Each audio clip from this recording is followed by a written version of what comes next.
Welcome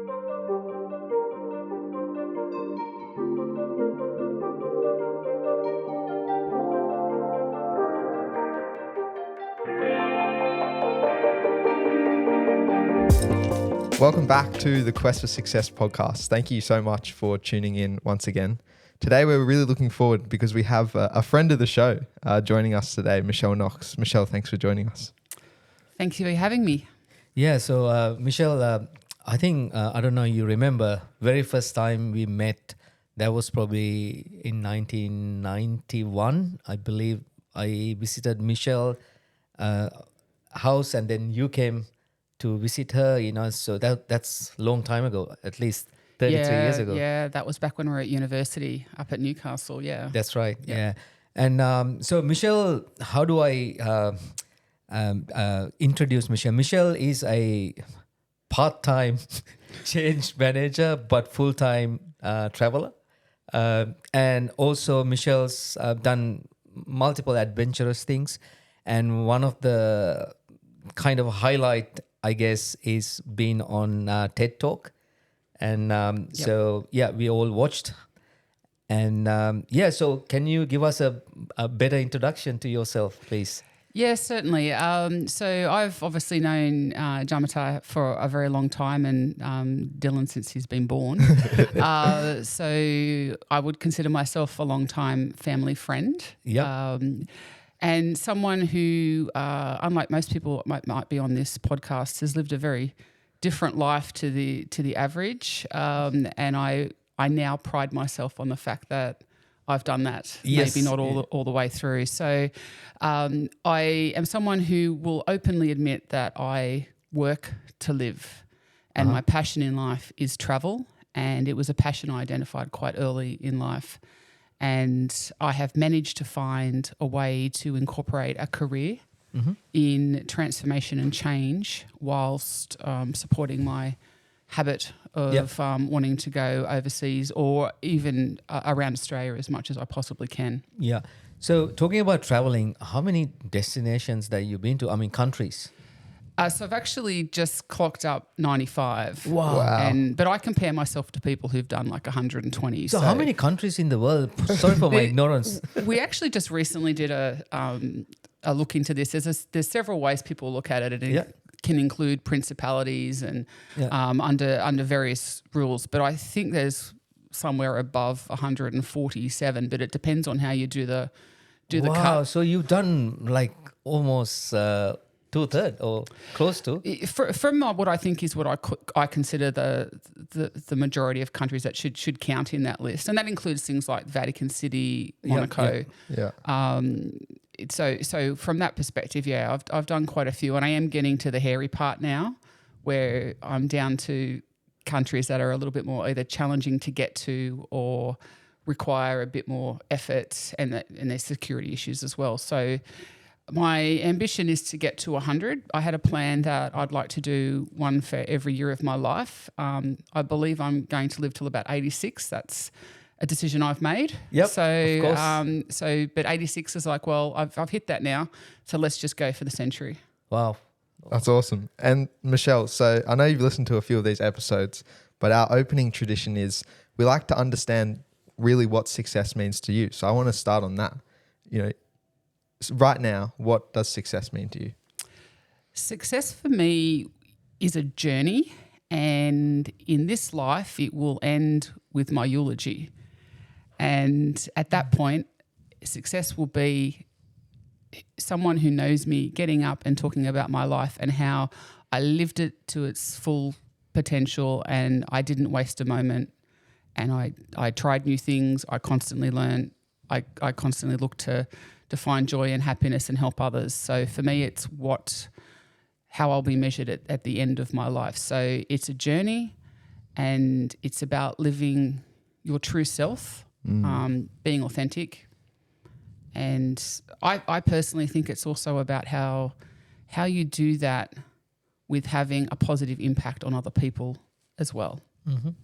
Oh, that's a nice way to describe your success. So Michelle, in terms of traveling, let's go back to traveling because this is something that you're very passionate about.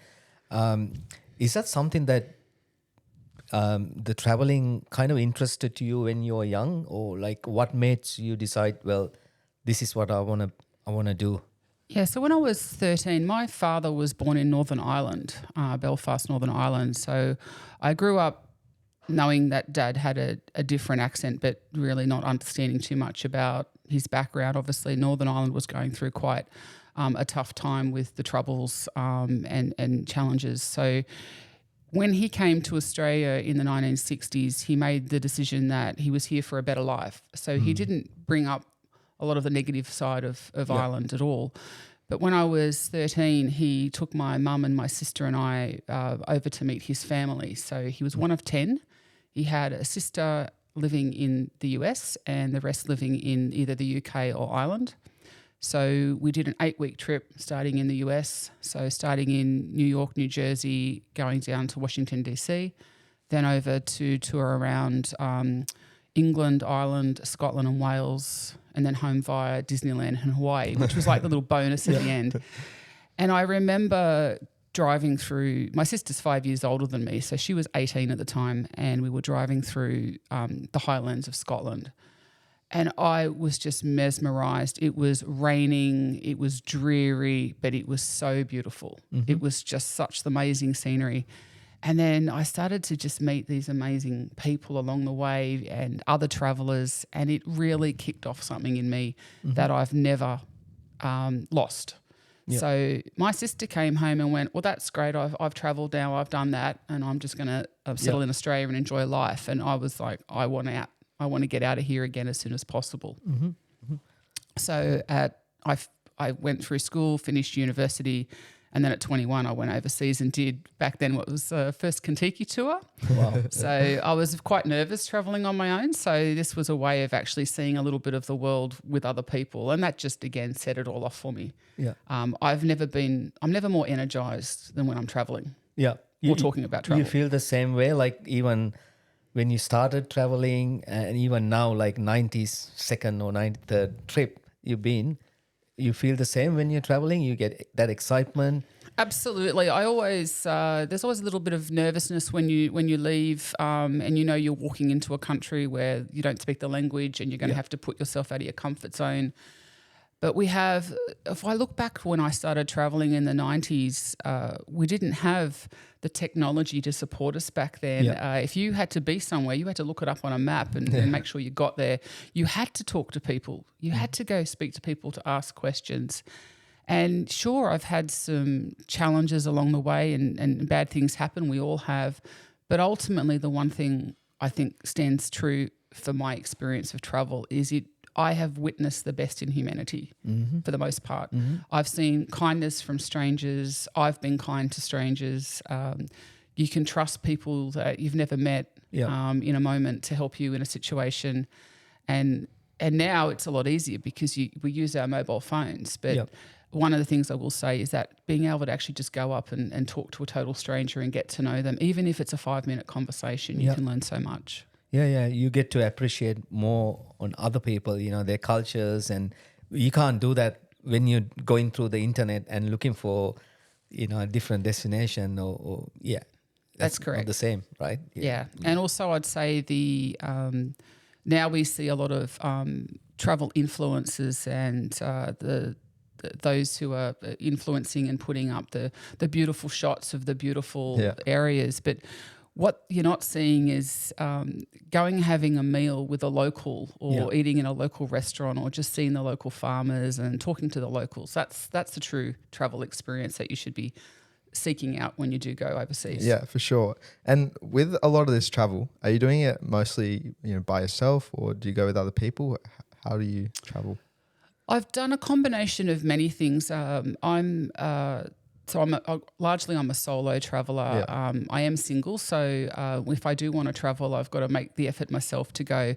I have over the past travelled with friends. The best friends that I've probably travelled with are the ones I've met travelling. That's awesome. So that would be my advice to anyone, is to say if you meet someone travelling and you get on really well with them, then do other trips with them, because you've already worked each other out and you know how to travel. I tend to do a combination of solo travel and then meeting up on a tour, like I do use a company, it's an Australian-based company I've used quite a bit called Intrepid. So if they're listening and they want to get a discount on the next trip, they can go right ahead. And the reason is I love eating a meal with people. So if I'm traveling on my own, that's probably the toughest time is eating. Because absolutely. it's hard to just walk up to other people who are enjoying their meal and say, can I join you? It does happen, but it's not as common. So by traveling in a group of like-minded people where some of the logistics is taken out of it for you, you can just sit down and really just enjoy where you're going and then do some independent stuff outside of that. You feel like pretty awkward sometimes eating alone, like, and then the thing is, right, so you don't want to disturb someone and same time, when we see people alone eating, we getting that person into a conversation, the current situation it's very, very complicated thing, right? Like normally, I mean, if you're alone in a country and if someone come and talk to you, that's an amazing thing, right? So but people are a bit reserved at the moment, I mean, I've seen even going to Sydney with few mates, and you see a single guy or a female, like, sitting there, having a drink, and you're a bit hesitant to go and talk to that person because you don't know whether they're open to have a conversation. And I mean, it's becoming a dying art, I think. Yeah. And even in like my generation, I know, especially with social media and things like that, people are turning away from real social interaction and going through the safer route. If I can message a friend, I'd much rather message a friend than go and go and talk to them or call them on the phone, which is so sad. But it's just, I don't know, it's something that we've been brought up around, I think. It is, and I've definitely seen that transition, and particularly for the generation that follows me, is I see the use of a smartphone as enabling efficiency. However, true friendships and true relationships come from having a face-to-face conversation with people. And I don't think that will ever be replaced. And I'll just give a quick example. So on my way home, I went to, my last trip was just in Malta and Sicily, but I flew out of Milan. And I had to get the train back to the international airport. And when I got to the train station, it was a Thursday night, peak hour, and the train to the airport was cancelled. Oh. And there's just a massive amount of people standing around on their phones with luggage. And I was like, first of all, I don't know when the next train's going to be, and I've certainly no idea. There's 24 platforms on this station, and where do I need to go? I ended up going up and chatting to a security guard. Now, first of all, I have to speak in Italian and ask, can he speak a bit of English, which he could. And then he just said to me, regardless of where this train, it's always going to go on platform 1. So just go over to platform 1, where I just watched everybody else stand around and look at their phones for the next, waiting on the app for it to register. So I was already standing over on platform 1, keeping an eye on everything.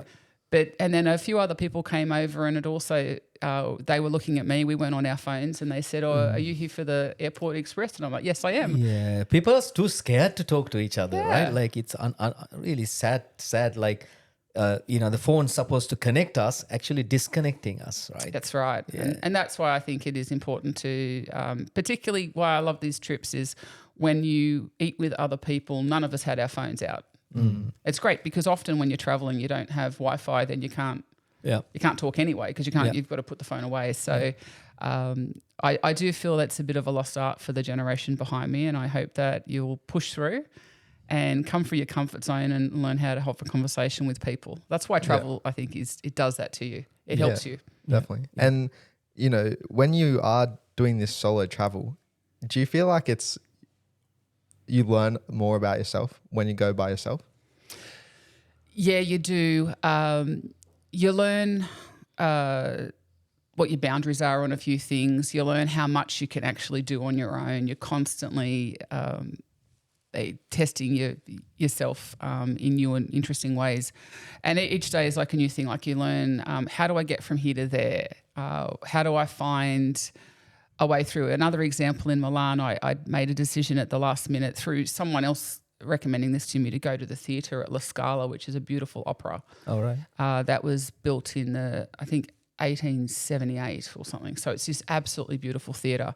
And it houses a couple of thousand people. And let's just say I got the last ticket to the show. So I had what would be the worst seat in the house, which is in a box right above the orchestra pit and with an incredibly limited view of the stage on a stool. Yeah. And I was in this box with 3 other people who I've never met. And they were 3 women from Chile. All right. And they spoke Spanish and they spoke a little bit of English and I speak a little bit of Spanish. And it was a mother and 2 daughters.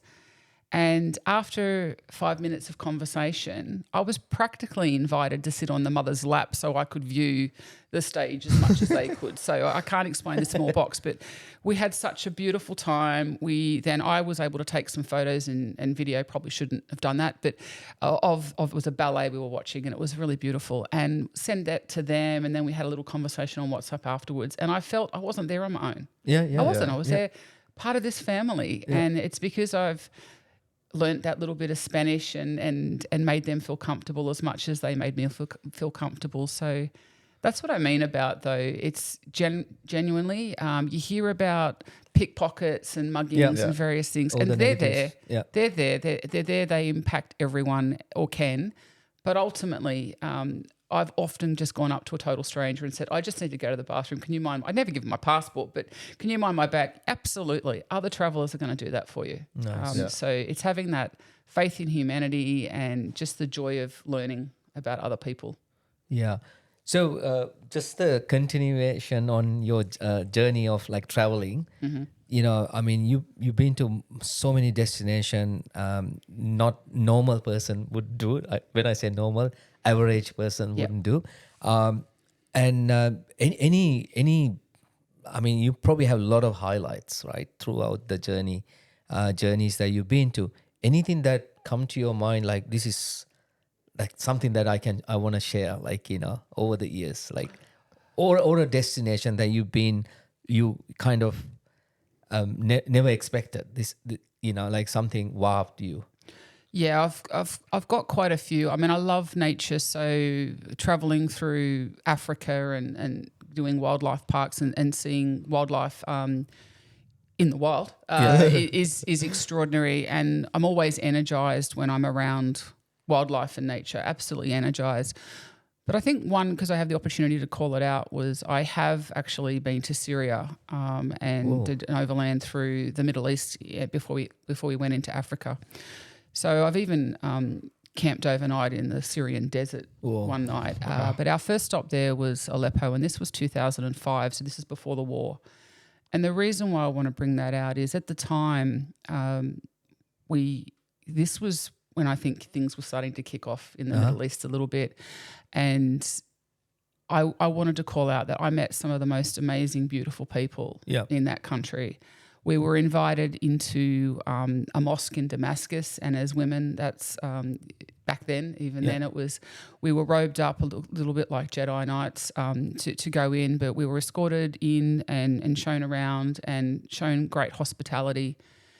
And at the time, I would say even Syria was going through its own challenges, but we met the most amazing, beautiful people along the way. And ever since then, I've always wondered what's happened to them. Did they survive? Because their life has been completely destroyed as we know it. And it still sits in the back of my mind that, these are people who showed absolute kindness and were very caring and deserve a better life than probably the one they've ended up with now. So I'm always mindful of that when I've been somewhere that has now then become a complete war zone since then. So that's unfortunately the nature of many things. So what I would say to people is always be mindful of the fact that when we see things on the news, that behind this is just decent human beings just trying to live a very basic life. I mean, what we see is the 10% or the outlying of that. Yeah. I mean, it can be so overshadowed, right? Yeah. You only see the worst of the worst. And, even when you travel to these places, a lot of the locals want to show you the real country, because they know what the outsiders are seeing, and they know how bad their publicity is. And as you said, they show you the real part, the real humanity in these countries. And I think that's really special. Yeah. Yeah, and I recall, like, I had the best baklava and the best falafels in Syria. So they're really great food as well. But as I said, we really, it's kind of gone off the radar in recent years, and we don't really know how people are over there at the moment. But they've gone through a lot, and I'm just mindful of that. But outside of that, it's always just, when I travel, it's being the joy of those random encounters with people, with locals. That's what I love. It's just things that aren't planned. Yeah. And, you know, we've talked about interesting places, but I want to go to that connections piece. Is there anyone or any people that you've met who just stick with you, that you often think back to, that they've left such a big mark on you? Yeah, and one of them was our guide we had in Syria. We went up to, I never say this correctly, but Krakdashevitz, which was the Knights of the Round Table in the Crusades, ended up in this place. And he talked about how beautiful the acoustics were in this, and he actually did some Islamic chanting for us, which was just absolutely beautiful. And I think we all felt that spiritual connection in that moment for when he did that. In other travels, most recently and earlier this year, I went to South Korea and had the opportunity to stay at a Buddhist monastery for the night, and we had tea with the head monk.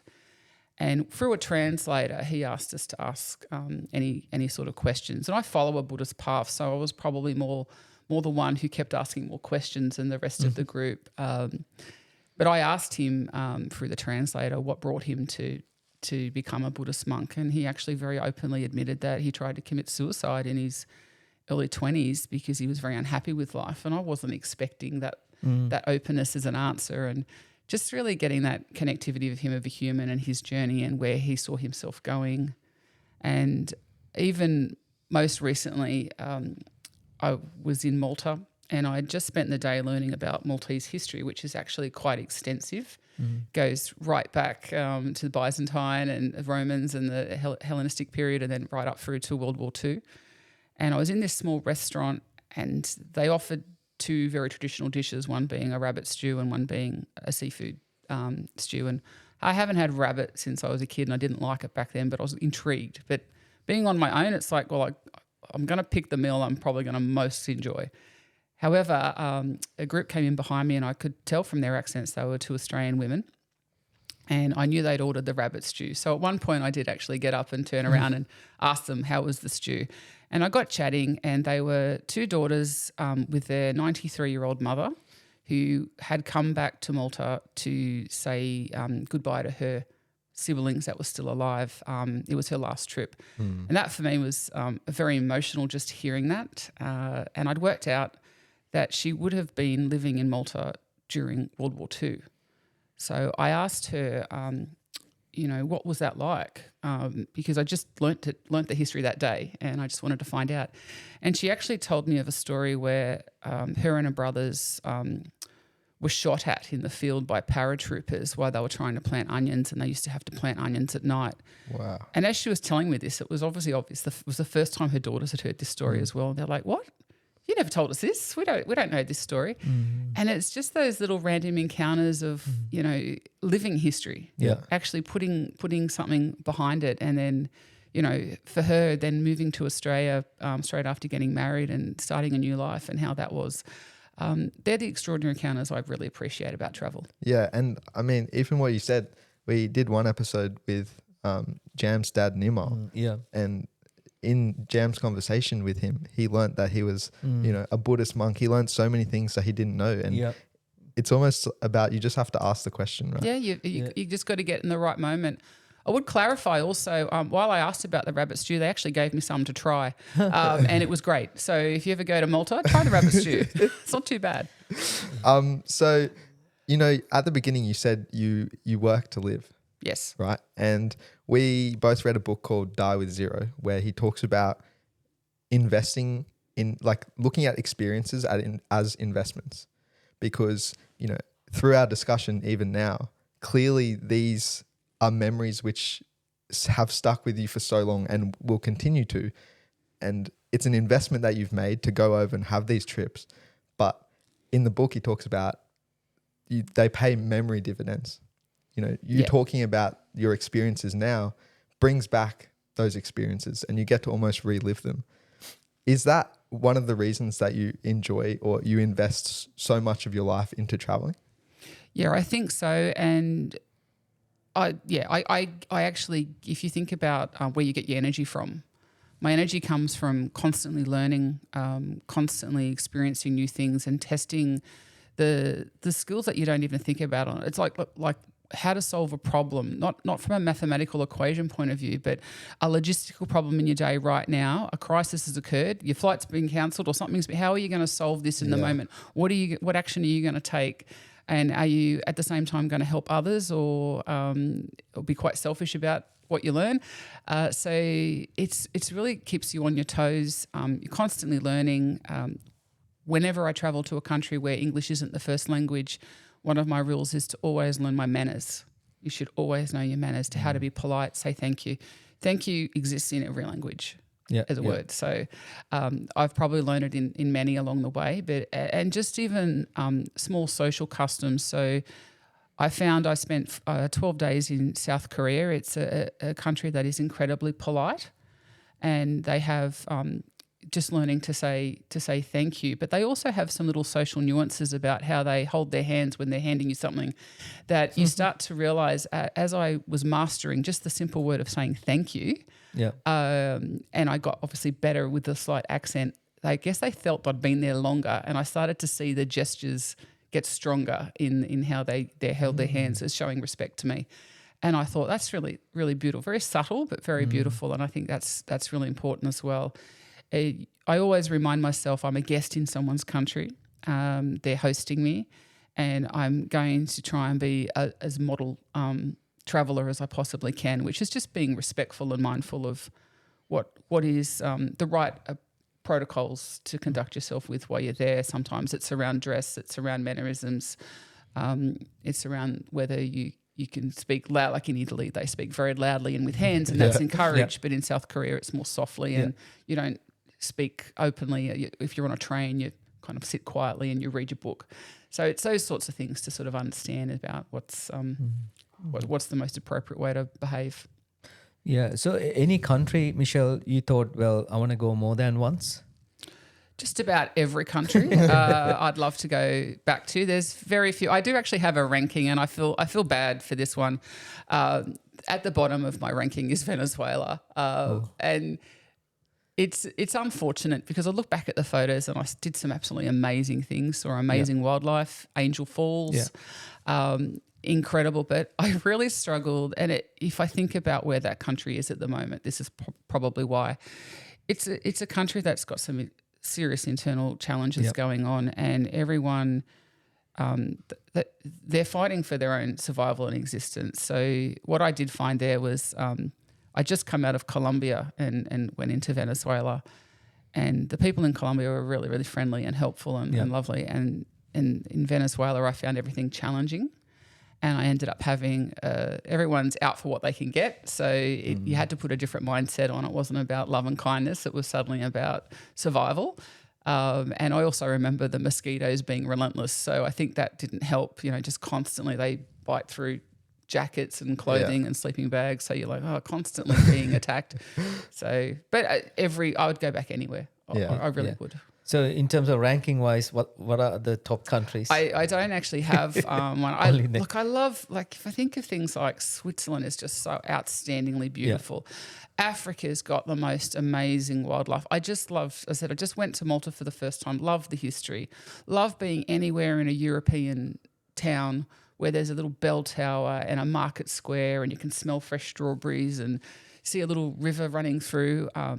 I'm more drawn to historical European cities or nature. Yeah. Anywhere in nature, I'll be like Canada, New Zealand, Australia as well. We've got some stunning places here as well. Yeah. And on that point, when you come back home, do you think your travel shapes you when you return?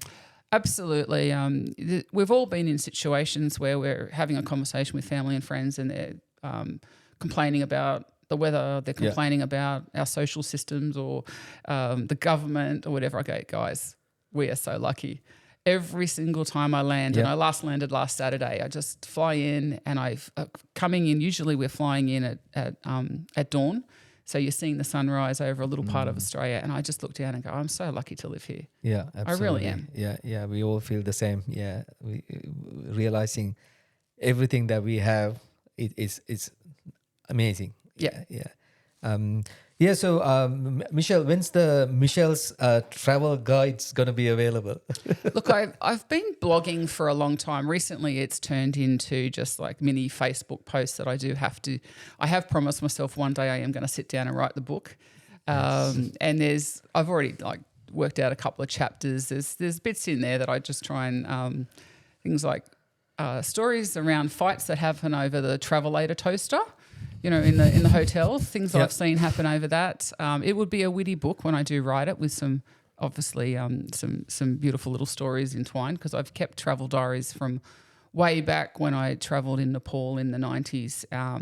And I'd like to call out that one, because when I did that, I was in a group of all males hiking for the first time. So I was the only female in my group, and I was January, and I ended up camping in a tent in, up in the Himalayas, and it was cold, and the sleeping bags were designed for someone who was 5'2" and I'm 5'7".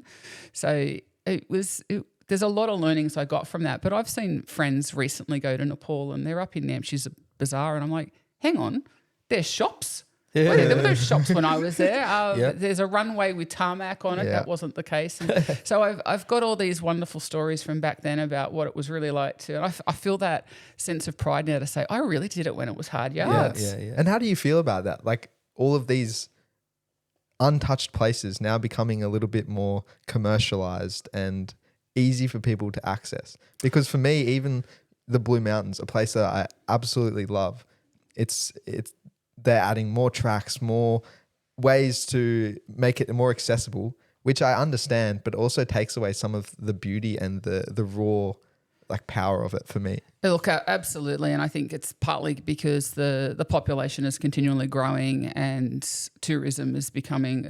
I had this discussion when I was recently away. When did tourism become a thing in the world? Mm-hmm. So the 1800s basically is when it started to kick off. Oh, right. And that was with the French and the British colonialism, bringing stuff to the world. So it is interesting that now we've got that whole new social, so travel influencer and social media.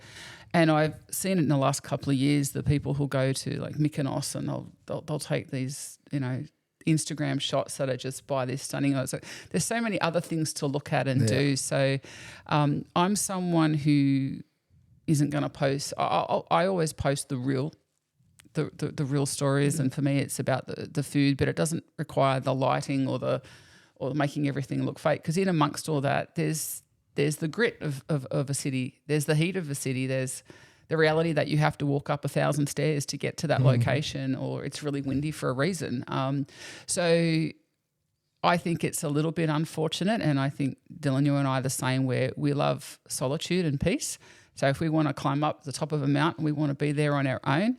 So we're just going to go to the other peak. Yeah, exactly right. That's what we're going to do. Same. Even down in Kosciuszko now, they've built like a full boardwalked track up to the top, and for me, it's lost its appeal now. But I want to take a bit of a left-hand turn. We've talked about it at the beginning. Mm-hmm. You have done a TED Talk, which is an amazing feat, and it's about death. Yes. Which for many people is a very confronting topic, but you provide, an alternative view to that, and say we should be talking more about death to prepare for it and remove kind of the stigma around it. And it's a fantastic talk. We'll definitely put a link in the show notes. But I want to hear about the journey that kind of led to that talk. Absolutely. So part of my career, I was working for Westpac in banking finance. So I have a change transformation background of my career. That's what sustains my travel habit. And 8 years ago, or 7.5 years ago, my father passed away from a progressive illness called pulmonary fibrosis. And we knew that he was sick for quite some time, but we were very fortunate that in November 2016, he was still out travelling with Mum in his Pajero 4-wheel drive, and then he passed away in the February 2017.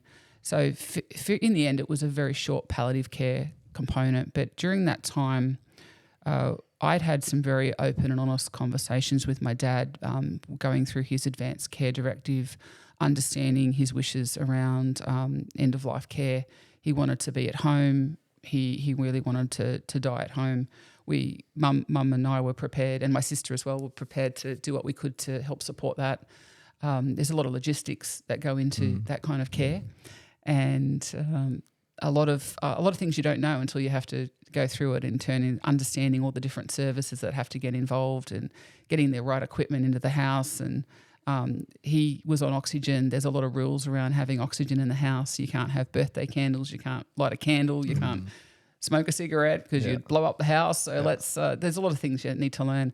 And through that, I didn't appreciate that other people don't have those conversations. Other people shut down in this moment. And it was really hard, but I faced into it with Dad. So afterwards, when my dad did pass, he got his wishes. He passed away peacefully at home. And then we honoured him with the celebration of life that he wanted. And at the same time, I had several colleagues at work who also lost a parent. So within a 6-month period, I think we lost 5. Oh, wow. And one of my colleagues lost both his parents 6 weeks apart. So it was quite a tough time. But we were supporting each other and we were having conversations. And I actually went to a funeral 1 week to the day after my dad's funeral, and it was a Greek Orthodox funeral. And a colleague of mine very subtly rang me up and said, "Michelle, I understand you've just lost your own father and you might be going to this funeral." And I said, yes. And my dad's was a celebration of life, so we all wore colour. So she just said, "I just need to let you know, Michelle, you're going to have to wear black if you go. Don't wear any colour at all. The respectful thing for this culture is to wear black." So I was very grateful that somebody told me that, because I probably would have turned up with black, but I would have turned up with like a red jacket or a green jacket, which would have just been like, everyone would have stared at me. Everybody in that church was in black, entirely in black. So I started to realise that I would have known this if someone hadn't have told me. And you're right, it's all about showing respect to the person who's passed or their family. It's not about what you want. In that moment, it's about what's the right thing to do by them. And then a few months later, we had the opportunity. It was Westpac was celebrating its 200th anniversary as Australia's longest serving business. And they partnered with TED to offer 15 employees the opportunity to present a TED talk about an idea they had. And at the time, my colleagues were joking, going, you should get up and do something about travel because you love talking about travel. And I went, that doesn't make a TED talk. It's got to be something that can be helpful. And it just sat in the back of my mind. You had a week to put your idea forward, and that was submitting like a 2-minute interview and a little video. And I spent all week just nutting this out in my head that if I really did actually want to put something forward. And the idea I had was why we don't talk about death. Why as a society we're not doing it, and why we should. And so I nutted it out with a couple of friends and I very intentionally went to people who weren't going to be shocked by the idea for a start. And they went, I think that's a really great idea. I think you should do that. So I had to YouTube how to create a YouTube video, and I did that and submitted my idea. And I later on found out that I'd been shortlisted and had the opportunity. So by partnering with TED, the idea being is that you then put together your presentation, your idea, and it has to be fact checked. It's got to be. So I did a lot of research into it. And I am a storyteller, and because I've been writing about my travels, I can put a story together. So I did that, and one of the components I really wanted to put in there was ensure that I used an example of another culture outside of my own, but I chose Australian First Nations culture to sort of highlight sorry business. And another of my colleagues who was doing a TED Talk was also talking about he had his Indigenous background. So I actually drafted a paragraph, and then he actually took that for me to the elders of his community to sanity check that, and it actually got rewritten in a way that the elders would say it. Yeah.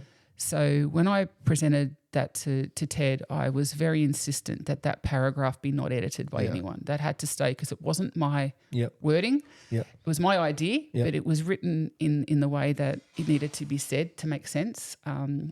So it was about sorry business. And so, basically I got the opportunity to present. It is something that I would say 100 hours worth of rehearsal, practice, writing, because you need to write your talk as a speech. Then you need to memorize it word for word. Yeah. And you need to be able to then adjust it so that you don't trip over your words partway through. And a few things triggered for Ted. So Ted being out of the US, so things like smoking ceremony, they see that as a very different thing to lighting some leaves and smoke. They think it's something to do with actually smoking a cigarette. It's like, no, you had to really educate them that has to stay there. Yeah. That's part of what it is. And then I had the opportunity to present that on stage in Sydney to an audience of 700 people live. Very daunting. Yeah. And one thing I did was ensure that I had practiced this on work colleagues. The CFO at Westpac had sat through it with me. My neighbours had come over to listen to it, family, friends. But the three people who had never heard this before was my mum, my sister and my brother-in-law. They had no idea what I was going to say. And I deliberately did that because I thought it might unnerve me if I saw my mum get upset by something I'd said. And people were coming up to my mum going, oh, it's so beautiful, you're going to love it. But she had no idea what I was going to say. And they were in the audience. Oh, wow. And in the actual the recording of the TED Talk, they actually feature a couple of times that I don't think the people recording it would have known. They were just randomly scanning the audience, and I know when I went and stood up on stage, I knew exactly where my mum was sitting at that moment because I could see her eyes glistening in the background. So I presented my talk, and at the end of this was meant to go no further than that 750 people. It was recorded, but it was for my benefit. And Ted announced in partnership with Westpac that my talk had been selected to go global and feature as talk of the day globally. So it's now the transcript is now in 22 languages. It did lead to a number of other podcasts that I've done or shared views on. So Mamma Mia, I've done the Pineapple Project. Nice. I've done TED Radio Hour as well, just to talk about the need for it. And the crux of it is we need to be able to have conversations with our loved ones about death in a really practical way, long before anyone in our family is being told that they've got some diagnosis or something's happened. And it's to help us understand what a good death is and what a good bereavement is. So for me, I was able to grieve the loss of my father without regret, without wondering, could I have done something different? I knew exactly what I needed to do. I can't change the inevitable. Death is something we will all experience. And it's to help people just normalise the conversation and make it very practical. So I talk about it in a very practical point of view. It's not about what happens after you've passed, where you go or your afterlife. It is about what happens here in the now. Yeah. So, Michelle, this is a really interesting conversation. It's actually a difficult conversation because I went through a similar kind of experience with my uncle, the uncle who actually helped me. I wouldn't be here without him. So about 4 months, I mean, he was living in overseas, so I traveled several times, at least 4 times in that year to stay with him. But he's a very quiet person, and I totally didn't know what to talk to him, because he was going through a cancer, and it's a terminal cancer. So, and even we try to explain, I mean, the doctors trying to explain, I don't think they directly explain this is gonna kill him, but I believe that he knew that. But we didn't know really what to kind of talk to him, I was there with him. Even the day that he passed away, I was there holding his hand. And we were pretty much telling, all the things that he's done, how that helped helped us, things like that. So I want to take you to that moment, that if you don't mind, That's that you spend with your dad the last few moments, right? What exactly, the conversation, like, I mean, because this is a real thing for most people, right? Like, Yeah. we gotta, if you haven't, like, one point that we gotta go through this, right? So yeah, if you don't mind sharing, things that your conversation with your dad, like. Yeah, I think what I really am very grateful for my father, because I think he initiated this by straight away accepting the fact that he knew that his time was short. Yeah. He knew he was in palliative care, and he said, "I want to die at home." So he gave us that hook to have the conversation. He didn't pretend it wasn't happening. He knew it was happening. That actually is, I think, very, very key, is the fact that he did that for me. So what that enabled myself and my mum and my sister to then do was look at, okay, what do we need to do to support you being at home? But the hardest conversation, and I will say it was very, very hard, is there is something in Australia called an Advanced Care Directive, which is a pack that helps you go through a number of questions, and it covers things like organ donation and do not resuscitate and these rules. And it's a guide, and as you're reading through it, it's really hard to sit with your father or anyone in that moment, because it's imminent, and say, what do you want done with your body after you die? And that's when I realised I went through that with Dad, and he answered everything. But if he hadn't have given me that decision, if he had have not spoken to us about anything, I probably wouldn't have had the better experience of, as I said, understanding what a good death is, and a lot of people wouldn't be comfortable with even saying that, and a good bereavement. So what I want to get people doing is Dylan, I want you having that conversation now with your family, right? Long before you need to have that conversation. I now find that I spend a lot of time in death conversations with people, but around my family and friends, it's become very normal. I know so much about what people want. People have started to think about organ donation and started to think about, actually, I don't want to be buried. I want to be cremated. I actually don't want to be, I just want to be scattered somewhere or whatever. And just getting that out there. But it's more important, I think, for my learning, is to do it before you're in that. You were in a moment of you needed to just be there and hold his hand and be with your uncle at a time when he was passing. But for me, those conversations are more helpful if they happen long before he had that diagnosis, and long before you had to face into the imminency of his passing, because it's too emotional, it's too hurtful. You were already grieving at that point. However, for those who, it doesn't mean you don't have the conversation, but it does mean saying you need to sort of find a brave moment where you can say, I want to understand, when you're not here, is there anything that you want that's important to you that I need to know? How do you want your remains to be treated? Do you want to be buried or cremated? It's okay to have those conversations with people, but I would promote having them long before we're faced with our imminent departure. And I think it's, as you kind of said, it's a bit of a two-way street as well.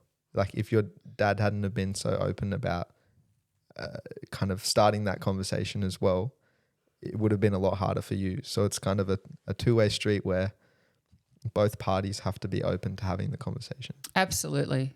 And I will say that I still have epic failures with family and friends now around getting people to talk.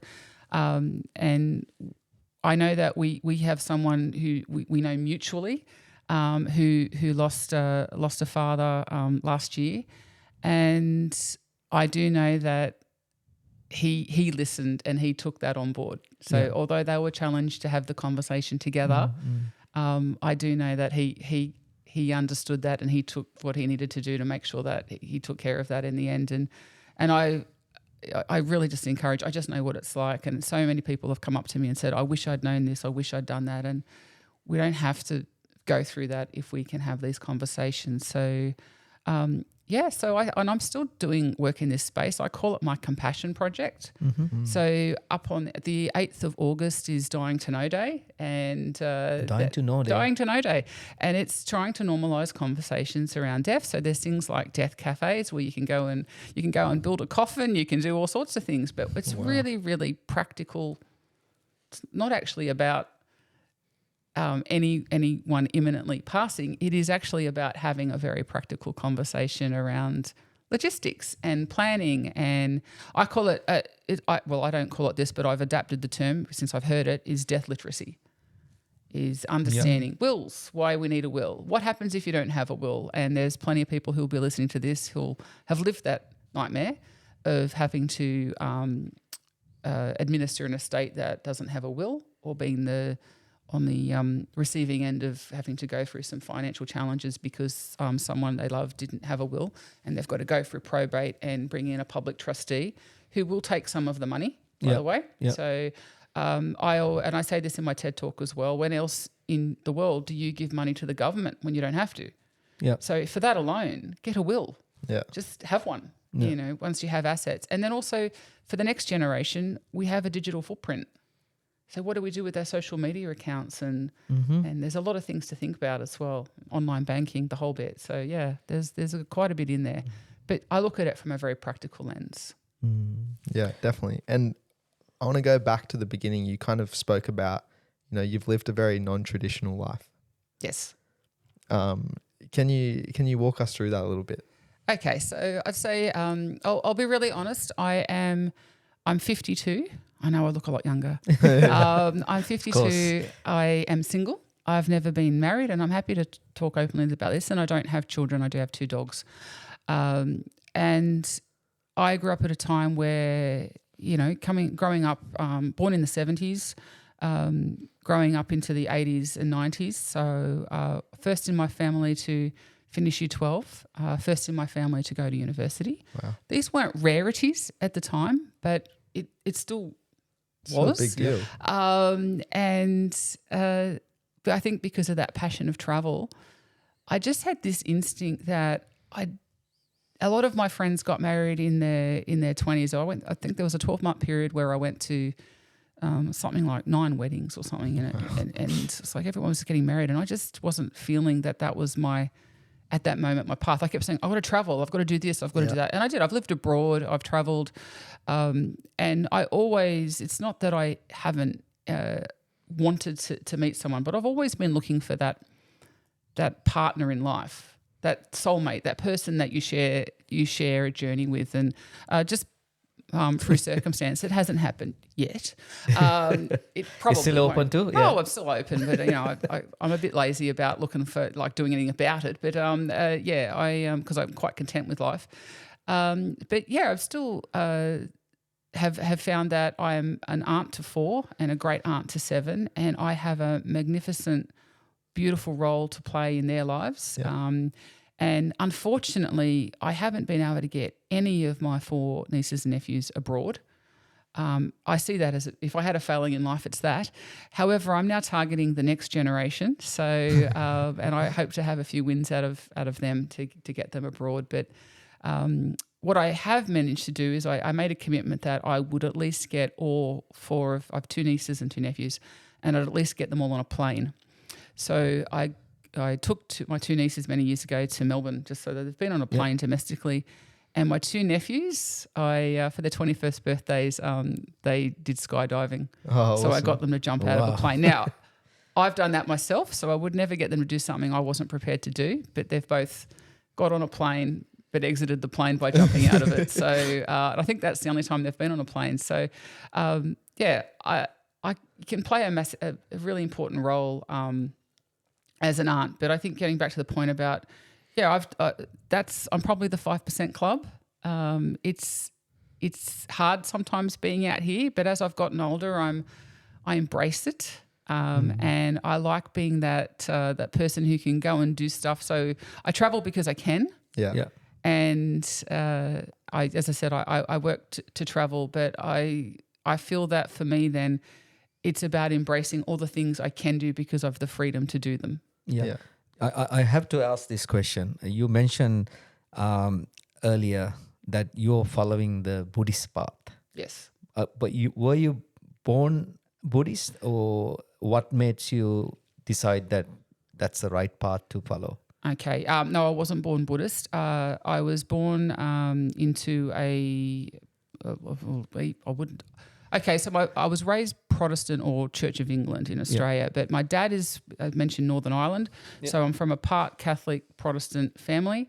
So my dad had a view of religion that being a Christian is not about being a Catholic or a Protestant. It is the moral compass you come with. It's the way you behave. It's the way you should be treated.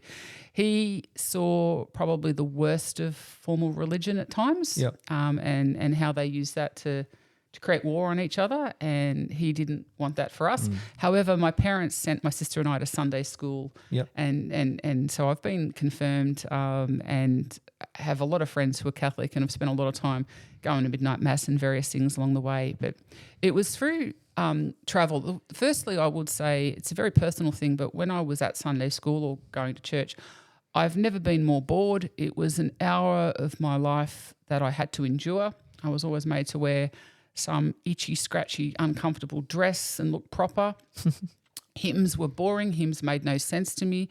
The sermons were not really connecting. So I never really found what was this connection. I understood. I definitely think I've since travelled to Israel and walked in Jesus' footsteps and many other historical figures' footsteps, and I think a lot of whether it be Muhammad or Moses or Jesus, that these were extraordinary figures in history who've done, and Buddha as well, who've done some amazing things for us to be able to be held in such regard so many centuries later. So for me, though, it was travelling and an incident that happened in Cambodia through my travels in 2006. I, like many people who've gone to Cambodia, you visit the killing fields. It's a very confronting place. Like I've been to Auschwitz as well, but the killing fields, you're walking on where people were massacred. Thousands of people. people. Extraordinary. And our guide was the same age as me, and he spent time in a concentration camp under Khmer Rouge. And in that time, so this happened. The Khmer Rouge was reigning when I was alive. It was in the 70s, and he lost his father and I think his brother. So he has a mother and a sister and him that have survived that time. And at the time, he was telling me that his father was an educated man. I think he was a school teacher. He wasn't wealthy, but they killed the educated people. And his dad said to him, no matter what happens, before his dad was killed, I think his sibling died through illness or malnutrition, but his dad was killed by the Khmer Rouge. And he said that his father always said, no matter what happens, I never want you to be enraged and become as bad as these people are. You need to rise above that. You need to be a good human. And by doing that, you're going to get out of here. You're going to look after your mother, your sister, or your brother. He didn't know who was going to survive at that point. And be a better person and lead by example and live your life and never lower yourself to their standard. Yeah. And that for me was extraordinary. That's an extraordinary, because you have every reason to hate, every reason to hate, every reason to seek revenge. And you go there, and this probably is still there today. There is a school that you go to that was, I forget the name of it, but it was used to torture people. And there's a lot of graphic evidence in there of that. And on the walls was pictures of those who've committed war crimes, some of which at the time were still in power, in government, and they're still alive. But all their eyes had been scratched out. And I asked, what's the significance of that? And I said, that's their way of saying, we're taking away your soul. We don't want to see your soul. You're going to become nothing to us.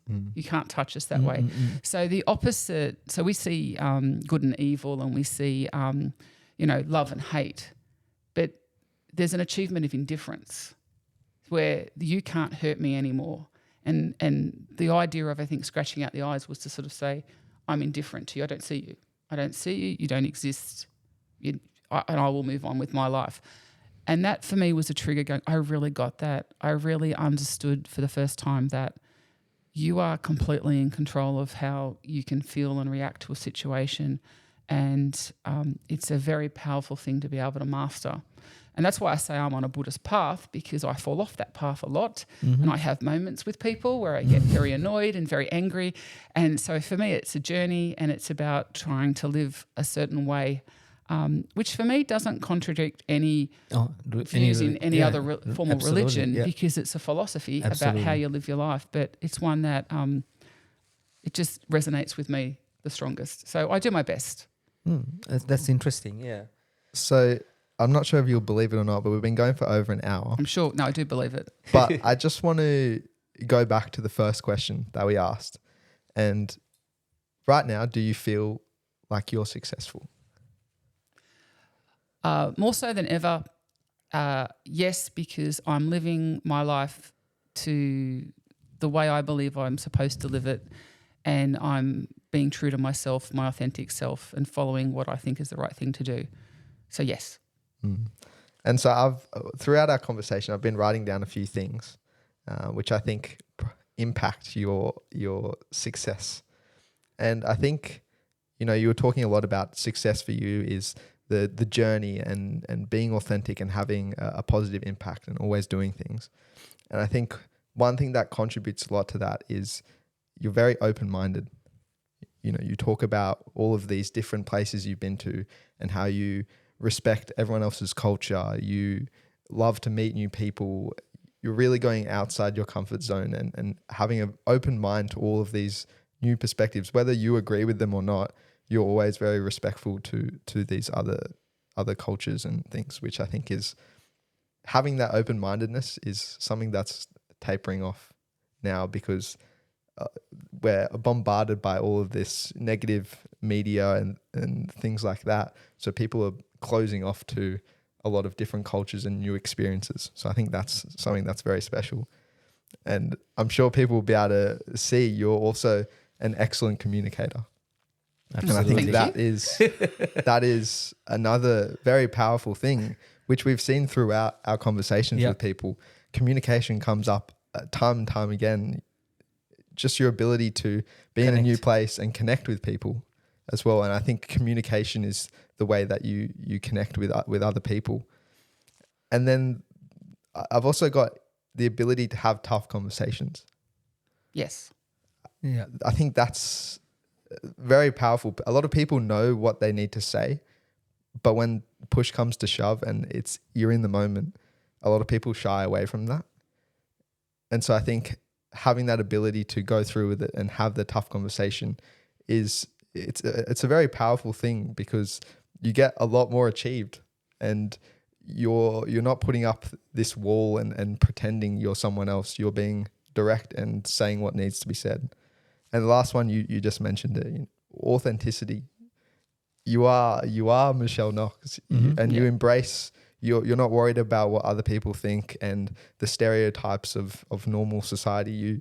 You know what you want to do, and you're living your successful life. And you have the full control, like, you have that freedom, that you own that freedom, right? Yep. And then you go for it, right? Rather than you're not just keeping any regrets behind, you just pretty much you want to do things. Correct. And I almost now love it when someone says something to me that's like, aren't you worried about this, or shouldn't you?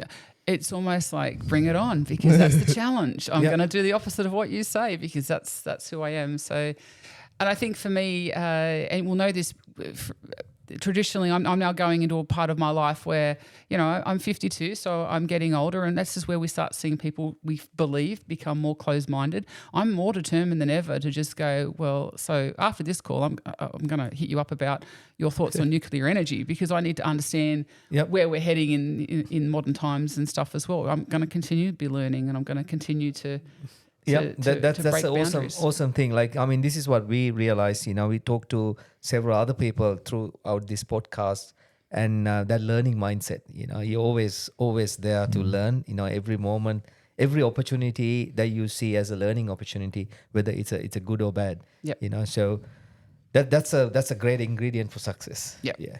So Michelle, thank you so much for giving up your time and coming on the podcast. It's been Thank a you fantastic. for letting me go over time. No, it's been a fantastic discussion. And you mentioned you had a blog. Is that still running? No, I'll talk to you about that afterwards. I've got to set that back up again because the platform it was on is off. But yeah, it will eventuate. Don't worry, it's coming. Yeah. So can people find it anywhere if they? Not at the moment. I've got to put it back on a proper platform, but I have them all. So those who are friends with me on Facebook, and I know Facebook's a bit like, people roll their eyes now. That's where it is at the moment. But it's Coming soon. from friends, but it's coming soon. Yeah. All right. Once it's up, we'll add the link. Thank in you, the Michelle. description. It was amazing. It's great to have a chat. I don't think we ever had a chance to sit down and have this kind of a conversation. So after 30 something years, finally we made it. Yeah, We have. And on that note, if you haven't already, please give us a 5-star review and follow us on Spotify and Apple Podcasts. And we'll see you guys in the next episode. Thank you.